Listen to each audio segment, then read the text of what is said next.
Hi there, always wanted to do Delubrum Reginae Savage, but scared of lengthy guides? Welcome to my Learn How to Survive in DRS in less than 20 minutes video. First things first, let's make sure you are ready. Preparation is key in DRS. You should have everything the Discord you run with asks for. It's different for each Discord, so triple check that before joining a prog. However, a solid base to have is, for everyone, 5 pure essence of your job, 15 re-raises, 5 light curtains. Usually, the DPS actions are Font of Power or Magic, Banner of Honored Sacrifice, Rend, Dervish, Curefall. The support actions are Aether Shield, Perception, Shell 2, Dispel, Arise, Spellforge, Steel Sting. Make sure you have some of those and you're set. Seriously though, lost actions are the most important thing in DRS. You can basically stop the video now already. Though let's still delve deeper and answer some commonly asked questions, plus a few general advice. Usual party composition is 2 tanks, 2 healers, 1 melee, 1 ranged with Dervish, 1 caster with Q4, and 1 any DPS. Pure essences are important for 2 things. Without them, you will die to red whites due to the lack of health and defense, and they have hidden interactions with some lost actions we use. There's a cache at the beginning of the raid. Unlike in normal mode, you cannot return to it. This is why your holster needs to be full once you jump past the entrance. In DRS, you cannot be raised through normal skills. Your life is your most precious resource, but you can totally stop DPS to focus on mechanics if you need. Understanding this raid is important to enjoy it. You can still be raised using specific combos of lost actions and essences though, so don't stress too much. Notably, healers using pure divine essence and lost arise, 10 to 15% chance per cast. Other than that, re-raises are your best chance of getting back up, 70% upon KO to come back alive. This is why you need a lot of them. The same thrice and twice come rune as in normal takes effect in DRS. This means that after 3 or 2 mistakes, you are dead. There are no positionals in any forest content. Do not try to do them. You cannot be sucked out of a fight like on Ozma. The only thing that can kick you out is you pressing the abandon button thinking it's return, or the AFK kick timer, which is 10 minutes. Respect the traps. They hurt much more than in normal, and dying to them is nothing more than a waste of resources. Do not auto-run in the hallways. Use your actions, even on trash. Trash bosses don't have enrages, but they still kill players. Players dying are more important resources we must use. DPS actions are easy to farm. Arises aren't. And of course, the best defense is offense. Now that those are out of the way, let's look at fights. Do note I'm only going to explain what is most important to know and usually kills a lot of people, not the wall fights. Feel free to look at my right-hand guide, which is more detailed if you want. Slimes and Golems. This is specific to DRS. You will be split into 2 groups, ABC to Slimes, DEF to Golems. For both sides, 3 traps, 1 explosive in middle, 1 explosive and 1 poison in random rooms. There is only 1 trap per room. You can use perception to reveal them. They are still dangerous after being revealed. Use perception in front of the southern rooms to pre-sense if there's a trap in them. Those are the possible spawns of traps. Slimes. The goal here is to have green slimes, called viscous clots, explode on their pads in each room within 15 seconds of each other. This is why slimes is harder. You need to be synced. Tanks and healers. You will need to make green slimes fuse together to form a big one. See this buff? Once it hits 5, the green slimes explode. Hence, you want it to reach 4, then wait for the red leader go before fusing the last slime. Remember, you need to be synced. DPS kill red slimes, called Sanguine Clot. If they fuse with another slime, they are deadly. Adds will also appear north and south and need to be tanked. Golems. The goal here is to kill golems on the pad of their corresponding color. They change color after casting Metamorphosis. One tank each take one golem. Interrupt their Metamorphosis cast once they are in the right color. Blue Golem does a tank buster that can be Ezinad. Transforms into White Golem. White Golem uses a self-benediction at 30%. Green Golem eats runes golems, adds on north and south that need to be tanked to gain a damage buff. Transforms into Red Golem. Red Golem tethers to the first player doing any instance of damage to it, including dots. Let the tank take its aggro first. Its auto attacks are deadly, so kite it around its room, then use Ervoon to kill it on its pad. A ranged player will help the tank interrupt Metamorphosis casts. Trinity Seeker. This boss reuses a lot of its normal mechanics, but much faster. You can still use the normal mode of Delubrum Reginae to help you understand better this boss. These two mechanics are usually what kills most people. Swords. Seeker will charge 4 swords attack and unleash them, cleaving one of his diagonals with each. Stay close to the boss and move quickly. Seasons of Mercy. Dodge ice. Don't look at the eye, go away from the flower.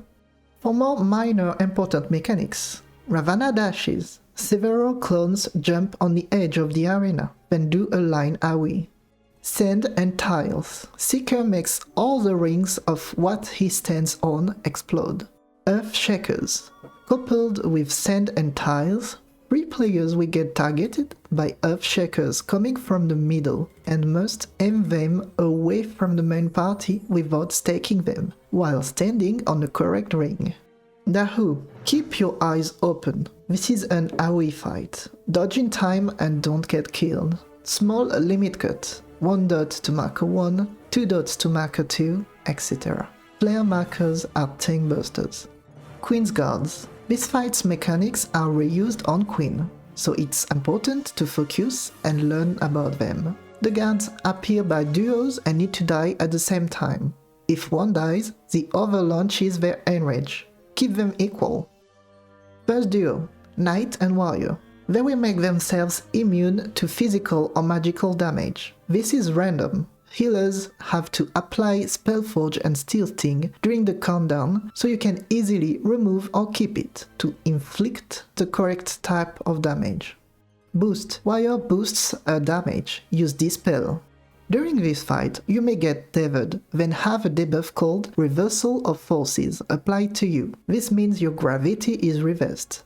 Based on if you have this debuff or not, you will have to listen to a specific call, so stay attentive. Shield or sword with bombs. Knight uses his shield or sword. Shield is a knockback, sword is stay at the edges. Warrior will then use her bombs mechanic. Both players and bombs may have the gravity reversed. If you fall first, move where an explosion just happened. An easy way to remember about this mechanic is this image. If you see one tether, you will go to a small bomb. If you see no tether or 2 tethers, you will go to a big bomb. Puddles with shield or sword. Warrior may apply a debuff. If you have one, go to Wind Puddle, the green one. Otherwise, go to Gravity Puddle, the purple one. Bring back to middle. Knight will then use his shield or sword with only one side without a claw being safe. Shield is in, sword is out. Second duo. Soldier and Gunner. Ball of Fire. 4 fire orbs will turn into frogs and move around the arena, then explode. Go in between the 2 frogs, moving last. Open spot. Mustadio mechanic. Show your hole. First to the gunner, then to a turret on the side. If you are on Legacy, do not grade this mechanic. Ice and Fire. Ice, keep moving, casting does not count. Fire, stop moving, shift your weapon. Hands off keyboard or controller. Gun turrets. 2 turrets spawn, they must be tanked, and their tank buster, sniper shot and wound. Kill them as soon as possible. Enrage phase. Wards. All guards reappear. They will shield themselves on two parallel sides. Attack their unshielded sides. Additionally, two types of spheres will appear. One aura sphere on north and south. They cast Spy Check, a tank buster which has to be unwound.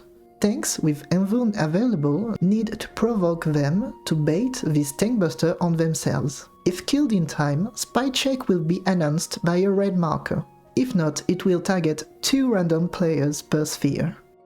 12 spiritual spheres. They use a circle AoE which must be reflected by healers. Both of those spheres come back for a second wave before the guards finish their enrage cast. They must be killed in time. Bozjan Phantom. Use Lost Banish on the Phantom so he takes 25% more damage for 60 seconds and refresh it. This is so you do not see shitty mechanics. Once again, best defense is offense. This fight is mostly following calls, but you can look at the symbols. They are the same as the AoE they will make appear. Circle, donut and rectangle. Adds phase. Kill bloody red phantoms. Heal misty white phantoms to full. Post-adds. You will get the same AoEs as before with a knockback, having to change sides, and a con AoE at the end.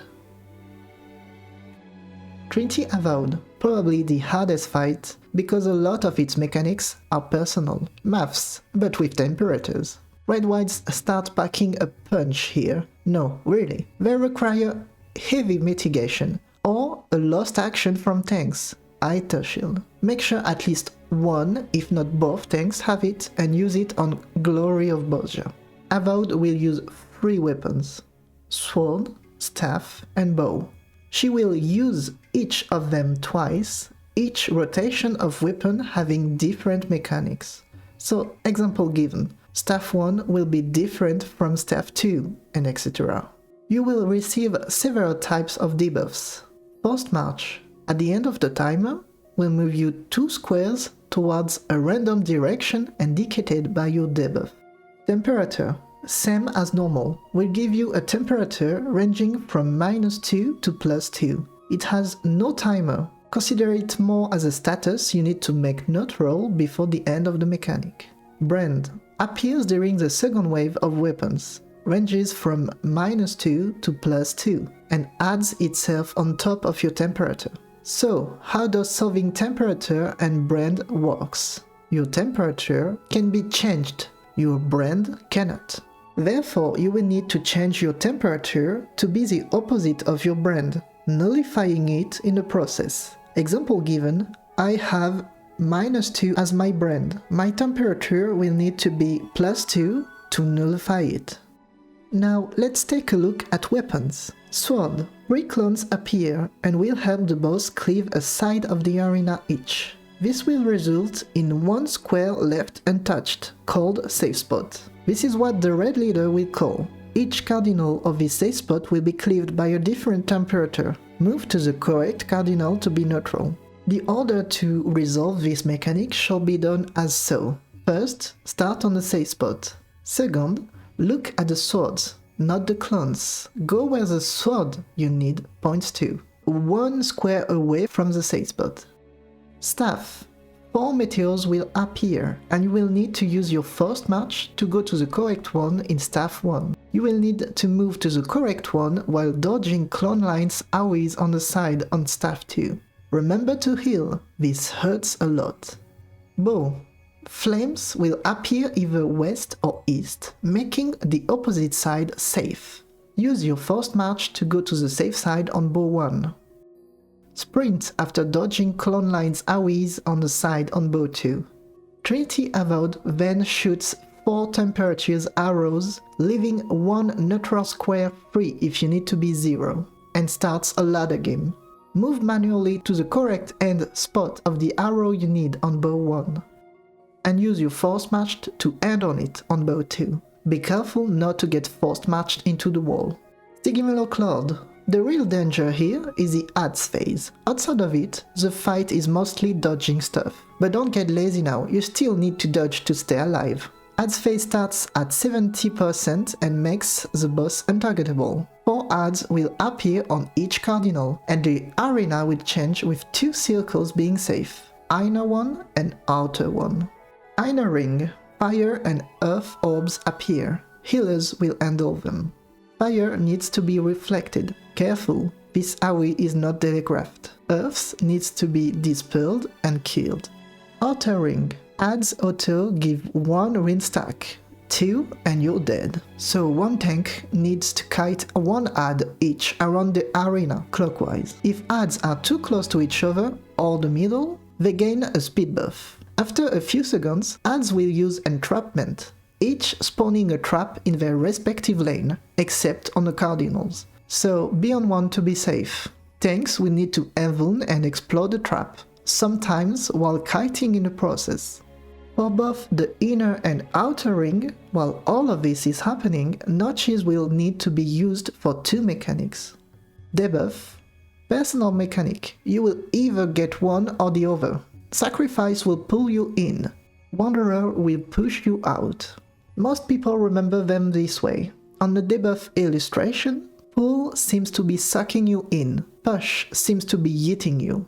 A lightning circle will also appear, and you will have to be in any notch to resolve it. Quick AoEs will also appear under random players' feet, so stay attentive.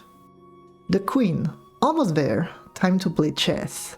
Same as Trinity Avowed for red whites. Make sure you have a Niter Shield or Heavy Mitigation. The cast's name this time are Empyrean Iniquity and God Save the Queen, as well as the Soft Enrage. Tank Busters. 2 hits which both inflict a physical vulnerability and doom if it does more than 0 damage. We usually cheese it with Gunbreakers and Paladins. Normal chess. 3 orbs appear and form lines. Find the 2 parallel lines and go there. 4 guards will appear and walk the number of steps indicated above their head forward before using a cross AoE. Do this step by step, don't try to resolve it all at once. Super Chess. Queen special mechanic. She becomes untargetable, makes a blue safe spot square appear and gives you 2 steps debuffs. Choose a method and watch it if you want to learn it properly. But here, I will help you solve it with most Discord's method in mind, using the wall strat. Add your debuffs together. This will give you 5, 6 or 7 steps. 1 step is 1 square. 5 and 7 will always start on a black tile. 6 will always start on a white tile. The red leader will tell you where to place yourself based on your total number of steps. Move towards the safe spot until the dots above your head have totally disappeared, then stop. You will have to move a second time to end on the safe spot.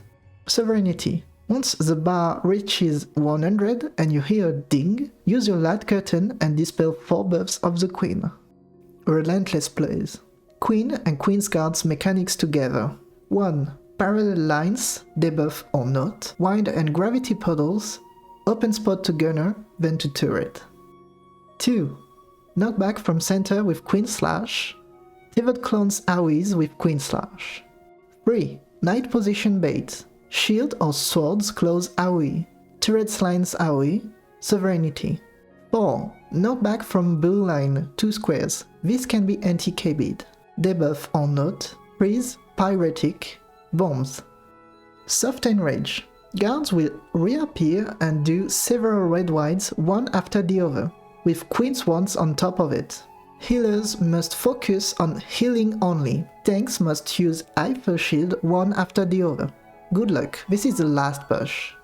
And that was DRS. It looks like a lot, but it's not really. All you have to do is remember to take things one at a time. While most content in Final Fantasy XIV is about learning and watching a guide, here it's actually more important to prepare properly. Once again, you will need everything from the holsters the Discord you will run with asks for. I hope this guide helped you give the confidence to try. This content deserves all your love and sounds scarier than it really is. Thank you for watching and have fun.